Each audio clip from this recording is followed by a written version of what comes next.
Edad Media, el sur de Francia. Una fe diferente surgía y proponía otra visión de Cristo. La Iglesia considera herejes a esa gente, peor que demonios. Durante décadas, la furia de la Iglesia se alza contra los cristianos gnósticos. Los cruzados diezmaron a la población. Se creó la Inquisición para quemar a esos cátaros, como ellos se llamaban a sí mismos, los purificados, los puros.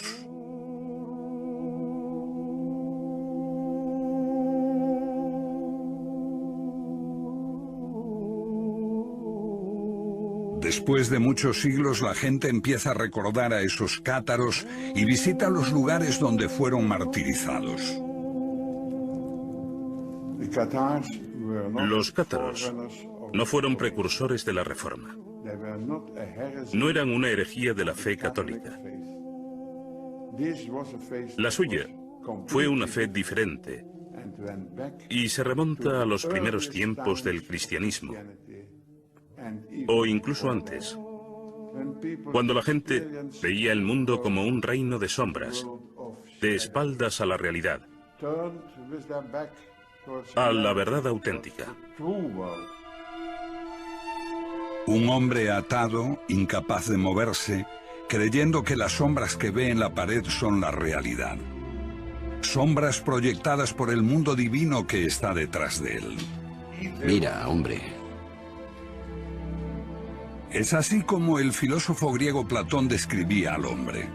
Los iniciados en las religiones mistéricas creían que podían liberarse de las ataduras y hallar la gnosis, el conocimiento, en su corazón. Un conocimiento secreto que transforma al hombre y lo hace consciente de la verdad, del mundo espiritual. Son los gnósticos. Los estudiosos creen que esa búsqueda también caracterizó al cristianismo primitivo, antes de que se escribieran nuestros evangelios. Hay ecos de eso en las palabras de Pablo, que habla de buscar a Cristo dentro de uno mismo. Y también en otros documentos hallados hace casi 60 años en Nag Hammadi, Egipto. Los libros de Nag Hammadi son más importantes que los manuscritos del Mar Muerto, porque arrojan una nueva luz sobre el cristianismo, Jesús y Dios.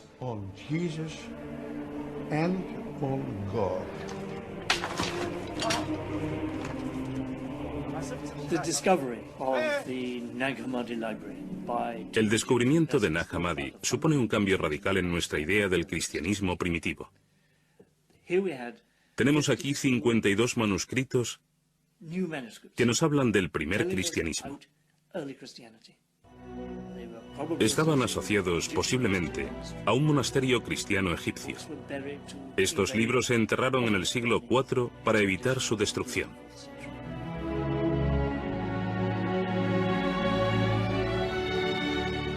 Nos dan abundante información. Es asombroso que los cristianos no se precipitasen a leer el Evangelio de Tomás y todos esos textos maravillosos. Me parece que eso demuestra el poder de la Iglesia romana, que los dejó a un lado y aún los considera heréticos y peligrosos. Y por supuesto lo son. Son peligrosos para la Iglesia literalista, porque ponen en cuestión su interpretación.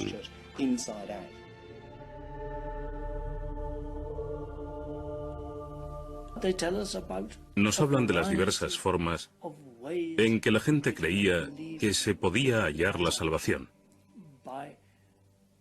Por la contemplación, por la expansión de la chispa divina que hay en nosotros, comunicándose con Dios, buscando en nuestra propia alma, una búsqueda individual de lo divino, sin la ayuda de sacerdotes u obispos. Suena atractivo. El gnosticismo es atractivo, sobre todo para la mente moderna, porque promueve una religión para el individuo, no para la Iglesia. Creo que es lo que los humanos han buscado siempre, hallar la divinidad por sí mismos. Pero esto es una simplificación, porque se trata de algo mucho más complejo. En cierto modo, es como tomar un baño de espuma y que entre jabón en los ojos. Enceguece a la vez que limpia.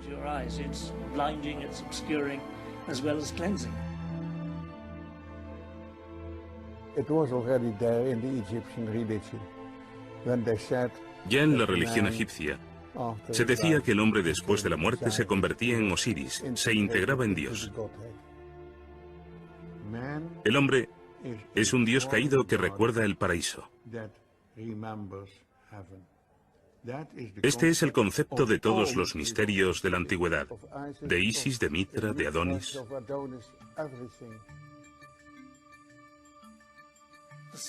El punto central del gnosticismo es que todos nacemos con una chispa divina dentro y que el deber de los creyentes es hallar esa chispa y expandirla, tomar contacto con Dios mirando en nuestro interior. La gnosis. Gnosis significa autoconocimiento. ¿Qué es autoconocimiento? ¿Éxtasis? ¿Psicoanálisis? ¿Qué es?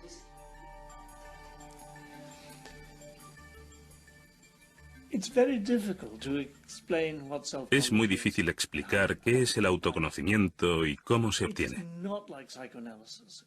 No es como el psicoanálisis. No es una exploración intelectual del alma, ni el éxtasis. Es la contemplación de uno mismo. A veces con la ayuda de un líder. Es la quietud, una sincera búsqueda individual.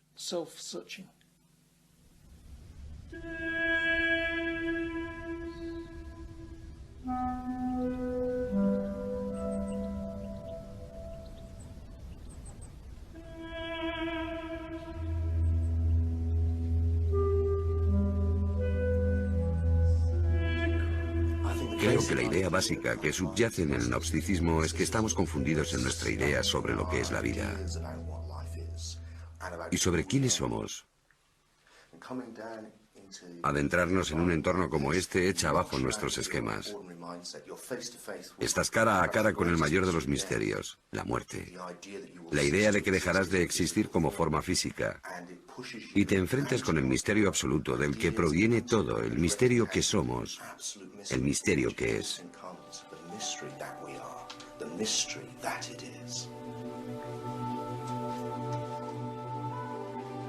Pero ¿por qué buscarlo en la oscuridad de estos corredores?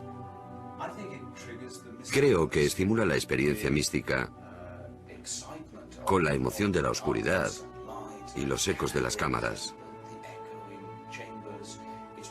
Todo eso conduce a un estado místico.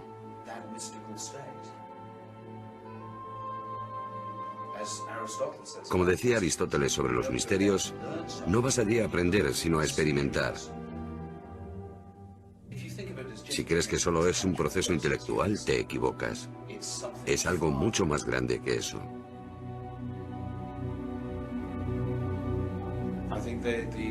Creo que los antiguos habían comprendido que puedes aprender mucho, pero no tener un real conocimiento de ti mismo.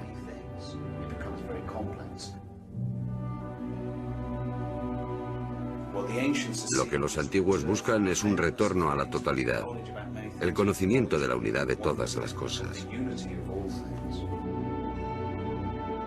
Durante más de 2000 años la gnosis fue reprimida.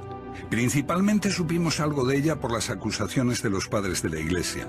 Pero el hallazgo de Nag Hammadi en 1945 cambió para siempre nuestra forma de ver los orígenes del cristianismo.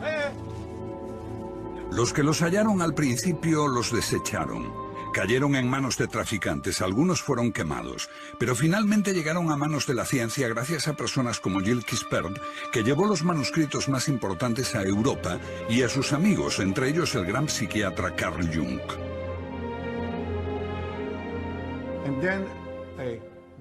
Entonces me fui a Egipto, a El Cairo. Y en esta sala negocié con el director de esta institución y descubrí que esos códices no serían publicados si este Códex de Jung no volvía al Museo Copto de El Cairo. Ahora acumulan polvo en una pequeña sala, abiertos quizá una vez cada 10 años y solo en presencia de un funcionario del museo, la policía secreta y un juez. Quispel es bien recibido. Todos los manuscritos de Nag Hammadi se publicaron cuando devolvió el más preciado, el Evangelio de Tomás, con las palabras de Jesús.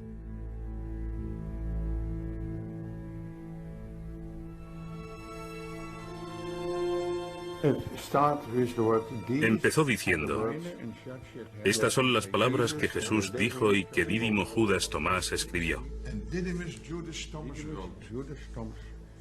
Y él dijo: quien descubre el sentido de estas palabras no conocerá la muerte. ¿Quién es Dídimo Tomás? Dídimo Judas Tomás significa Judas el mellizo o el gemelo. Fue uno de los hermanos de Jesús.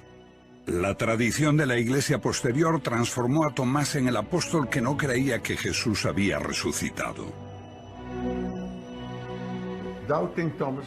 El escéptico Tomás fue el discípulo más fiel de su maestro. ¿Fue quien entendió mejor a su hermano? Según el Evangelio de Tomás, sí.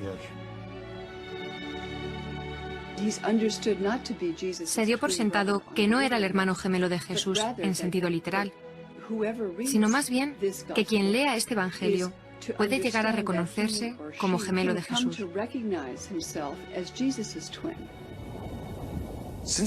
Dado que se ha dicho que eres mi gemelo y auténtico compañero, examínate a ti mismo.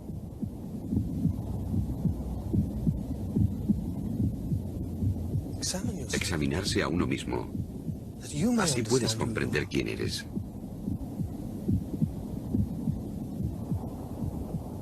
Y serás llamado, porque el que no se conoce a sí mismo nada sabe. Pero el que se conoce llega simultáneamente a la profundidad de todo. Lo que tienes dentro te salvará.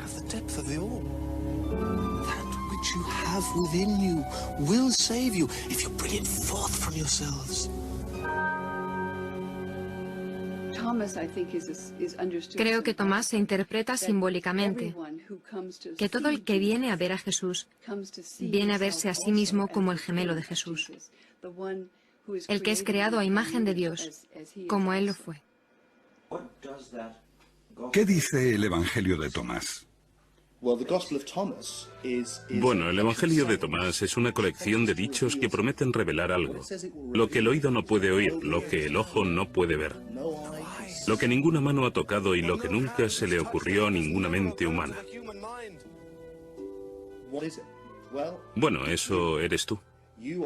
Tú eres lo que no puedes oír ni ver, tu esencia, el conocimiento mismo. Y creo que esta es la clave si quieres entender qué es el cristianismo y qué es el paganismo. Un viaje de autoconocimiento. Este era el gran precepto que el dios Apolo dio a los paganos en el oráculo de Delfos. Buscar la gnosis, el autoconocimiento, conocerse a uno mismo. Y lo mismo sucede con los cristianos. Lo que busca es la parte de ti que no puede morir. No es que se te vaya a dar algo que no tengas ya, es descubrir que ya eres inmortal. Porque tu esencia no es el cuerpo. Si descubres lo que realmente eres, descubres lo divino. Descubres a Dios dentro de ti. Parece ser un cuerpo, pero eres conciencia. Y esa conciencia da testimonio del nacimiento, de la muerte, porque todos los gnósticos, incluidos los gnósticos cristianos, creían en la reencarnación, y este proceso era un poco como despertar e irse a dormir. Estabas en un ciclo de cuerpos diferentes, yendo y viniendo, pero no eras el cuerpo. Eras conciencia que da testimonio de esto, de modo que jamás naciste y posiblemente no podrás morir. Todas las cosas separadas son expresión de una misma cosa. Así, todos los seres humanos son imágenes. Ellos usan la palabra eidolon, de un demonio o espíritu. ¿Un reflejo de lo divino? No tanto un reflejo, sino la forma en que lo divino se hace consciente de sí mismo. Para el Padre, ellos emplean el término la deslumbrante oscuridad. ¿Te imaginas la luz sin nada que reflejar? Es lo oscuro. Entonces, la luz en sí misma es oscura. Y usan el término brillante oscuridad. Potencialidad pura, solo luz. Solo conciencia, sin nada de lo que ser conscientes.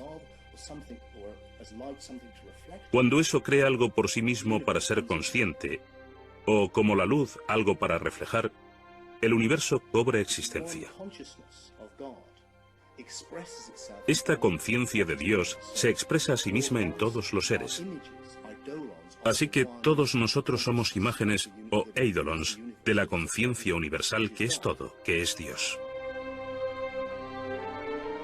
El mito cristiano tal como lo conocemos marca un profundo abismo entre el hombre y Dios. Dios es Dios, nosotros simples mortales.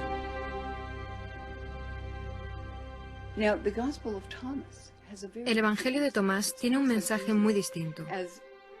Habla de Jesús como el Hijo de Dios y habla de los otros humanos, como de los niños de Dios que no son conscientes de haber sido creados a imagen de Dios. La luz divina que se creó antes de que el universo se creara, cuando Dios dijo, hágase la luz. La humanidad fue hecha imagen de esa luz. Y en el Evangelio de Tomás, Jesús habla como una voz desde la luz. Soy todas las cosas. Todas las cosas salen de mí. Estoy en todas las cosas. Rompe un trozo de madera y estoy allí. Levanta la piedra y me encontrarás. ¿Por qué las palabras del Evangelio de Tomás, busca bajo una piedra y me encontrarás, son tan peligrosas para la Iglesia? Porque es panteísmo. Sugiere que la divinidad está en todas partes y en todas las cosas. Lo que ocurre con el triunfo del cristianismo es que se traduce en la creación de una iglesia. Para llegar a Dios, tienes que hacerlo a través del obispo. Si quieres construir una iglesia, tienes que decir que la salvación solo es posible mediante, desde y a través de la iglesia. Y el representante de Dios en la tierra es el Papa. Esa es la única vía, mientras que para los agnósticos se trata solo de ti, tú puedes hacerlo. Esa fue la revelación de la gnosis, que tu esencia es inmortal. No tenías que ganártelo siendo un buen chico, obedeciendo las normas. Por eso los gnósticos son bastante anarquistas, son librepensadores, libertinos, no obedecen reglas. Y por supuesto, su gran héroe Jesús es descrito en sus relatos como un libertino que se relaciona con prostitutas y gente poco respetable. Él rompe las normas, no respeta el sábado y ataca a las autoridades religiosas. Es un clásico carácter gnóstico. Ellos eran así. Porque para ellos no hay que obedecer las reglas. Para ellos se trata de descubrirse a sí mismos, lo que eres de verdad. En el Evangelio de Tomás el mensaje es más importante que el mensajero. Es anterior a los 4 evangelios, como ocurre con un hombre considerado como fundador de la fe cristiana, pero que se empieza a ver con una luz diferente, Pablo. Pablo es gnóstico, habla del Cristo interior. Habla de la inmortalidad, como las escuelas mistéricas, porque Pablo existe antes de la historia literal. Pablo es un personaje totalmente malinterpretado en la historia. En tiempos de Pablo, digamos, no hay división entre gnosticismo y literalismo, porque el literalismo no se había desarrollado aún. 2 generaciones después, los evangelios de la Biblia hablan en detalle de la vida de Jesús. El mensajero se hace más importante que el mensaje, y Jesús pasa a ser literalmente el Hijo de Dios. Pero antes de eso, Pablo, a pesar de posteriores adaptaciones e inserciones, nos habla todavía de Jesús como de un misterio, una metáfora, una voz interior.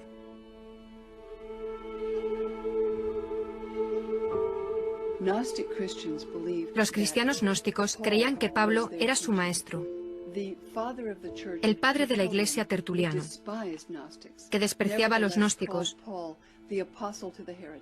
Llamaba a Pablo el apóstol de los herejes, porque los herejes pensaban, amaban a Pablo, citan a Pablo, apoyan a Pablo, porque su enseñanza es muy misteriosa y a veces muy profunda. Si es así, el pensamiento de Pablo coincide con la mayor parte de las ideas elaboradas aquí. Quizá la ciudad más grande de la antigüedad, en la encrucijada de Asia, África y Europa, la ciudad de Alejandría. Alejandría en ese tiempo, la segunda ciudad del occidente. Allí se originó el gnosticismo. Allí vivían los egipcios, los griegos, y había más judíos en Alejandría que en Judea y Galilea en aquella época.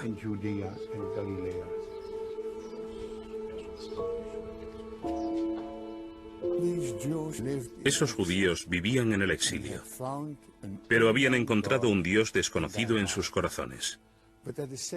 Al mismo tiempo, no podían encontrar a ese mismo Dios en el mundo,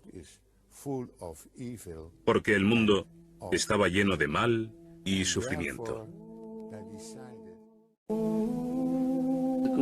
Y el buen Dios, el verdadero, lleno de misericordia, envió a Jesús para redimir a la humanidad de Yeldebaoth.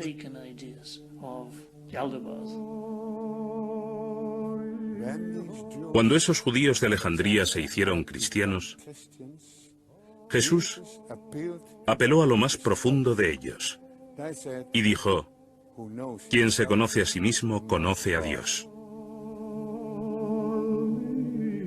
Mito o metáfora, en la figura de Jesús está también la semilla de la discordia. En torno a su persona sobrevino una batalla de ideas que separó las dos posturas.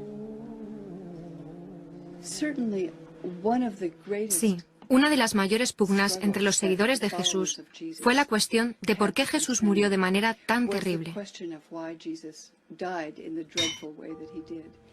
Para las comunidades ortodoxas, la única forma de encontrarle un sentido religioso era interpretarlo como un sacrificio redentor.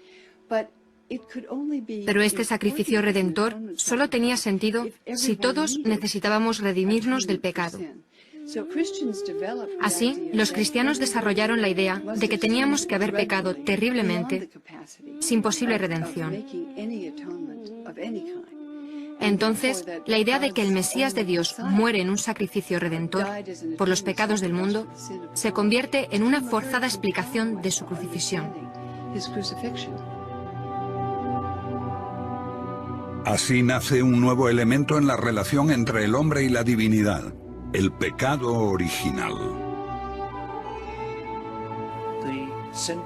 El elemento central del mensaje cristiano, su fuerza, reside en la culpa, que Dios está mirando, sabiendo no solo todo lo que hacemos, sino también todo lo que pensamos.